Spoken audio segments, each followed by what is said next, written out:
Yeah. So, the word of God says, Isaiah chapter 35:2, they shall see the glory of the Lord, the excellency of our God. அவர்கள் கர்த்தருடைய மகிமையையும் நமது தேவனுடைய மகத்துவத்தையும் காண்பார்கள் என்று சொல்லப்படுகிறது.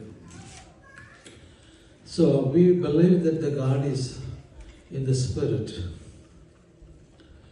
So how can this devil see God? So, in John chapter 1:18 says, no one has seen God, now they will see him. Because he is in the spirit. He is not a man, he is not something article we can see, but he is in the spirit. That's why he is everywhere. And so no one can see him and no one will also see him. So that's what it says. So in the school there are two kids who are talking about it. And the one girl asked this boy, can we see God? He said, no. Can we touch God? He said, no. Then there is no God. I cannot see, I cannot touch. Then how can be a God? So this boy asked him, so you have a brain? Yes, I have brain. So can you touch? No. Can you see? No. That means you don't have brain. You understand?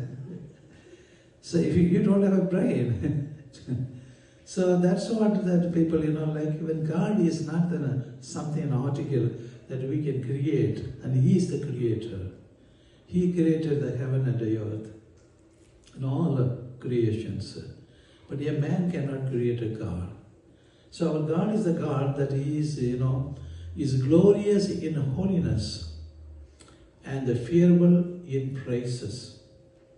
அவர் என்ன சொல்லப்படுகிறது, அவர் பரிசுத்தத்திலே மகத்துவம் உள்ள தேவன், துதிகளிலே பயப்படத்தக்க தேவன். There is no other God like that.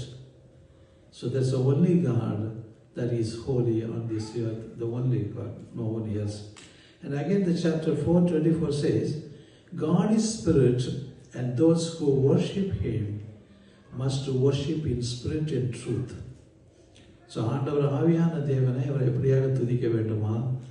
அவர் பார்த்தீங்கன்னா நம்முடைய which is in truth and the spirit, உண்மையும் அந்த ஆவியாரையும் நம்ம துதிக்க வேண்டும் என்று இருக்கிறதை பார்க்கின்றோம். சடங்காச்சாரம் இல்லை, அவருக்கு ஆண்டவருக்கு அவசியம் இல்லை. ஆண்டவர் உள்ளத்திலிருந்து ஆண்டவருக்கு நம்ம துதிக்கிற பிள்ளைகளாக இருக்கிறோம். நம்ம